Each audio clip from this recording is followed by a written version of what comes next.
السلام علیکم ورحمۃ اللہ وبرکاتہ۔ بعض دفعہ جب ہم جنت کا ذکر کرتے ہیں تو ایسی فیلنگ آتی ہے، لوگوں نے اس بات کا اظہار بھی کیا کہ معلوم یہ ہوتا ہے کہ گویا مردوں کے بارے میں ہی بات ہو رہی ہے اور خواتین اس میں انکلوڈڈ نہیں۔ دیکھیں، میں اس بات کو ایکسپلین کرنا چاہتا ہوں کہ عربی زبان میں کچھ قواعد ہیں گرامر کے، جس کے اندر اگر صرف خواتین کے لیے بات ہو تو پھر خواتین کا زمرہ استعمال کیا جاتا ہے، اگر صرف مردوں کے لیے بات ہو تو صرف مردوں کا زمرہ استعمال کیا جاتا ہے، اور کبھی خواتین اور مرد دونوں انکلوڈڈ ہوں، دونوں شامل ہوں تو بھی مرد ہی کا صیغہ استعمال کیا جاتا ہے۔ کہیں تو اللہ تعالیٰ کہتا ہے کہ یا ایھا الذین آمنو، اے لوگوں جو ایمان لائے ہو، اب اس میں عورت اور مرد دونوں شامل ہیں۔ کہیں کہا وہ لوگ جو ایمان لائے ہیں اور پھر نیک عمل کیے، اس میں بھی دونوں مرد اور عورت دونوں شامل ہیں۔ کہیں اللہ تعالیٰ نے جب بات کی تو اس میں فرق کر دیا کہ ان المؤمنین والمؤمنات والمسلمین والمسلمات، فرق کر دیا۔ تو جب جنت کا ذکر ہوتا ہے تو اس میں بھی دونوں شامل ہوتے ہیں۔ تو جہاں مردوں کے لیے ہے کہ جنت ایسی ہے، اس میں یہ نعمتیں ہیں، نہریں ہیں، باغ ہیں، محل ہیں، خدام ہیں، تو اگر مردوں کے لیے خادم ہیں تو عورتوں کے لیے خادمائیں ہیں، مردوں کے لیے نہریں ہیں تو عورتوں کے لیے بھی نہریں ہیں، مردوں کے لیے محل ہیں تو عورتوں کے لیے بھی محل ہیں، مردوں کے لیے لباس ہیں تو عورتوں کے لیے بھی لباس ہیں۔ مردوں کے لیے اگر انبیاء کرام اور اولیاء کرام سے ملاقاتیں ہیں، صحبتیں ہیں، تو خواتین کے لیے پھر صحابیات ہیں، انبیاء کرام کی مائیں ہیں، انبیاء کرام کی اولاد ہیں، پھر وہ اولیاء کرام جو خواتین میں سے گزری ہیں، صحابیات اور بہت سارے، تو پھر ان کے لیے وہ معاملات ہیں۔ تو بہرحال حضرت ابو ہریرہ رضی اللہ تعالی عنہ سے مروی ہے کہ حضور اکرم صلی اللہ علیہ وآلہ وسلم نے ارشاد فرمایا کہ جو شخص جنت میں داخل ہوگا، تو اب اس میں مراد دونوں ہیں، مرد بھی اور عورت بھی، تو اسے نعمت ملے گی، نہ وہ محتاج ہوگا، نہ اس کے کپڑے پرانے ہوں گے۔ اب یہ عورتوں کے لیے بھی ہے اور مردوں کے لیے بھی ہے۔ نہ اس کی جوانی ختم ہوگی، یہ عورتوں کے لیے بھی ہے اور مردوں کے لیے بھی ہے۔ اور جنت میں ایسی نعمتیں ہیں کہ جسے کسی آنکھ نے دیکھا نہ ہو، کسی کان نے سنا نہ ہو اور کسی دل میں اس کا خیال تک نہ گزرا ہو، یہ دونوں کے لیے شامل بات ہے۔ الترغیب و ترہیب کی روایت ہے، کتاب صفت الجنہ، اس میں حدیث آتی ہے، یہ حدیث نمبر 79 جلد نمبر 4 میں آتی ہے، صفحہ 294۔ بہرحال حدیث میں سے کچھ چیزیں میں نے آپ کو بتا دی ہیں اس روایت میں جو آتی ہیں۔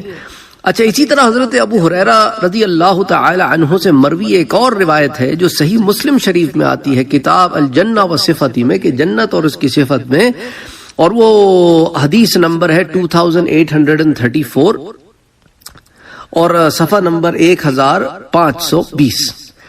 اچھا، اس میں حضرت ابو ہریرہ رضی اللہ تعالی عنہ فرماتے ہیں کہ حضور اکرم صلی اللہ علیہ وآلہ وسلم نے ارشاد فرمایا کہ سب سے پہلا گروہ جو جنت میں جائے گا، ان کی شکلیں 14ویں رات کی چاند کی طرح ہوں گی۔ وہ نہ تھوکیں گے اور نہ ناک صاف کریں گے، نہ قضائے حاجت کے لیے بیٹھیں گے۔ اب یہاں پر مردوں کا صیغہ استعمال کیا گیا ہے، خواتین شامل ہیں، لیکن تقاضا ہے حیا کا۔ تقاضا کس کا ہے؟ حیا کا، اسی لیے مردوں کے زمرے میں بات کی۔ اچھا، اسی طرح فرمایا ان کے برتن اور کنگیاں سونے اور چاندی کے ہوں گے۔ تو اب کنگھی سے بال صرف مرد تھوڑی بناتا ہے، عورت بھی بناتی ہے، اور عورت کے بال بنانے کے لیے تو خادمائیں ہوں گی۔ جب اس کے بال سنور جائیں گے تو اس کی لٹوں کو اٹھانے کے لیے خادمائیں ہوں گی، اور اس کے بالوں میں سے مشک کی خوشبوئیں اٹھیں گی۔ اللہ اکبر، اللہ اکبر۔ جہاں مرد کا پسینہ کستوری خوشبو کا ہوگا تو عورت کے پسینے میں بھی کستوری کی خوشبو ہوگی، مشک کی خوشبو ہوگی۔ اللہ اکبر، اللہ اکبر۔ پھر اس کے حسن و جمال کا عالم بھی اللہ نے بیان کیا کہ اے حسین و جمیل ہوگی، اور پھر یہ روایت بھی میں نے آپ سے ذکر کی ہے کہ دنیا والی عورت حور سے افضل ہوگی. اور ام سلمہ رضی اللہ تعالی عنہا نے جب حضور اکرم صلی اللہ علیہ وآلہ وسلم سے اس بارے میں پوچھا تو آپ نے فرمایا کیوں نہ ہو، اس کے اعمال صالحہ ہیں جو حور کے حصے میں نہیں آئے. اس نے روزے رکھے ہیں، حج کیے ہیں، نمازیں پڑھی ہیں، تو اس کا یہ افضل ہے اس سے.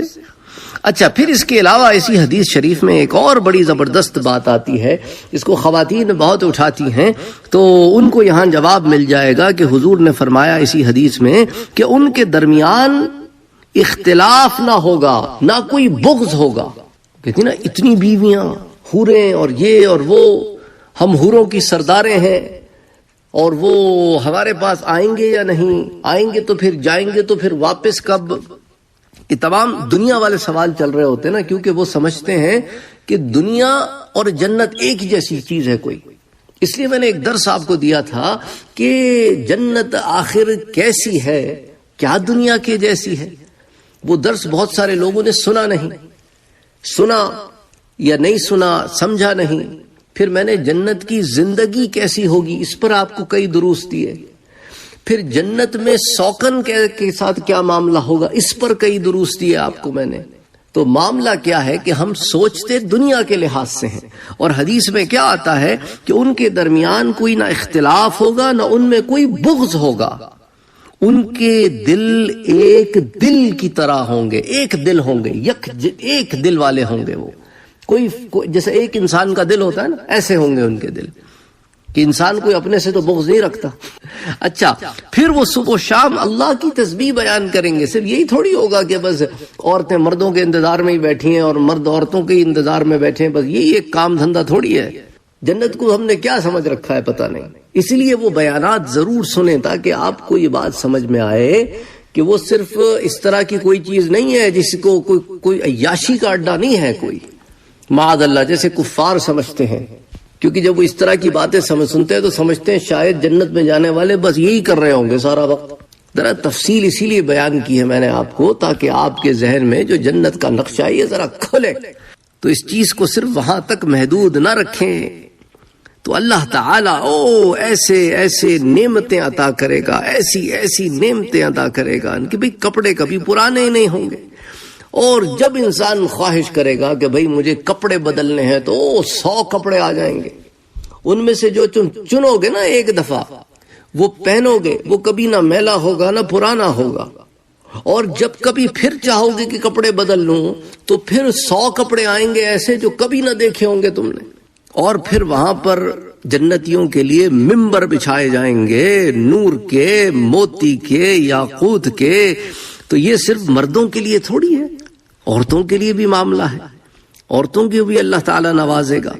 اسی طرح جو ہے اور بہت ساری نعمتیں ہیں جو اللہ تعالیٰ جہاں مردوں کو عطا کرے گا وہاں عورتوں کو بھی عطا کرے گا. دیدار رب صرف مردوں کے لیے تو نہیں ہے، دیدار رب عورتوں کے لیے بھی ہے. وہ بھی اللہ ہی کی بندے ہیں نا، اللہ ہی کی بندیاں ہیں. تو اللہ تعالیٰ نے یہ امتیاز نہیں رکھا کہ بھئی مرد کو تو یہ چیزیں دے دے اور جنت میں عورتوں کو ان چیزوں سے محروم رکھے. وہ تو سب کا رب ہے، وہ تو سب کا پروردگار ہے، وہ سب کو عطا کرنے والا ہے. لیکن کیا ہے کہ اعدت للمتقین، ہم نے یہ ساری چیزیں کس کے لیے رکھی ہیں؟ ان کے لیے رکھی ہیں جو تقوی والے ہیں. اس لیے تم دیکھو نا، تم دنیا میں یہ فیشن ڈیزائنر، وہ فیشن ڈیزائنر، لاکھ روپے کا، 4 لاکھ روپے کا، 20 لاکھ روپے کا، 1 کروڑ روپے کا، 4 کروڑ روپے کے جو تم ڈریسز خریدتے پھرتے ہو، ایک شب پہنتے ہو اور پھر وہ ایسی پڑا رہ جاتا ہے، سائز بدل جاتا ہے، کپڑے نہیں آتے، اور وہاں کوئی ایسا معاملہ ہی نہیں ہے. تو ذرا خود سوچو کہ سودا کیا کر رہے ہو، سودا کیا کرنا چاہیے اور سودا کیا کر رہے ہو. اللہ اکبر، اللہ اکبر.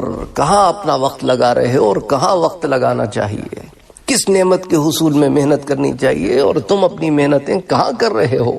ٹھیک ہے انسان اپنی سٹینڈرڈ کے لحاظ سے رہتا ہے، بات ٹھیک ہے، لیکن انسان اپنے سٹینڈرڈ میں غرور نہ کرے، تکبر نہ کرے، شو بازیاں نہ کرے. یہ کپڑا میں دوبارہ کیسے پہنوں، یہ تو پچھلی دعوت میں بھی پہنا تھا، شکل بھی تو وہی ہے، بندہ بھی تو وہی ہے. اللہ اکبر، اللہ اکبر. تو خیر بہرحال کہنے کا مقصد ہے کہ اللہ تعالیٰ کی نوازشیں، اللہ تعالیٰ کی نعمتیں اپنے سارے بندوں کے لیے، چاہے عورتوں میں سے ہوں چاہے مردوں میں سے ہوں، جو محنت کرے گا وہ نعمتوں کو پائے گا۔ سورۃ المومنین اٹھا کے دیکھو، سورۃ المومنون اٹھا کے دیکھو، ایمان والوں کے لیے اللہ نے نازل کی ہے نا۔ اللہ اکبر اللہ اکبر اللہ اکبر اللہ اکبر، یہی تو ہے نا کہ قرآن پڑھتے نہیں۔ اس لیے دیکھو نا، قرآن کی اس آیہ مبارکہ پہ آج کے درس کا اختتام کرتے ہیں، سورۃ النساء کی آیہ نمبر 124 کہ اللہ تعالیٰ فرماتا ہے وَمَن يَعْمَلْ مِنَ الصَّالِحَاتِ، اور جو کوئی بھلے اچھے نیک کام کرے گا، مِن ذَكَرٍ أَوْ أُنثَىٰ، چاہے وہ مردوں میں سے ہو یا عورتوں میں سے ہو، وَهُوَ مُؤْمِنٌ، اور ایمان شرط ہے، فَأُولَٰئِكَ يَدْخُلُونَ الْجَنَّةَ، اور یہی تو وہ لوگ ہیں جو جنتوں میں داخل ہوں گے، وَلَا يُظْلَمُونَ نقیرا، اور انہیں تل بھر نقصان نہ دیا جائے گا، اور یہی تو لوگ ہیں جو کامیاب ہیں۔ السلام علیکم ورحمۃ اللہ وبرکاتہ۔ اگر آپ مجھے کانٹیکٹ کرنا چاہتے ہیں تو دیے گئے ای میل ایڈریس پر آپ مجھے ای میل کر سکتے ہیں۔ اسی طرح آپ ہمارے ٹویٹر کے اکاؤنٹ کو جوائن کر سکتے ہیں، انسٹاگرام پر آپ ہمیں فالو کر سکتے ہیں، اور فیس بک پر بھی آپ ہمارے 1 سے زائد پیجز ہیں، ایک انگلش میں ایک اردو میں، انہیں فالو کر سکتے ہیں۔ تو اگر آپ کو کوئی سوال ہے تو آپ یوٹیوب پر بھی پوچھ سکتے ہیں، اور ان اور مختلف پلیٹ فارم۔ اگر آپ نے ابھی تک ہمارے چینل کو سبسکرائب نہیں کیا ہے تو سبسکرائب کا بٹن دبائیں، بیل کے آئیکن کو پریس کریں تاکہ آپ کو ریگولر نوٹیفیکیشن اپڈیٹس مل سکے، اور آپ ہمیں ہمارے لائیو سیشنز میں بھی جوائن کر سکیں۔ ویڈیو پسند آنے کی صورت میں لائک، شیئر اور کمنٹ کرنا نہ بھولیں۔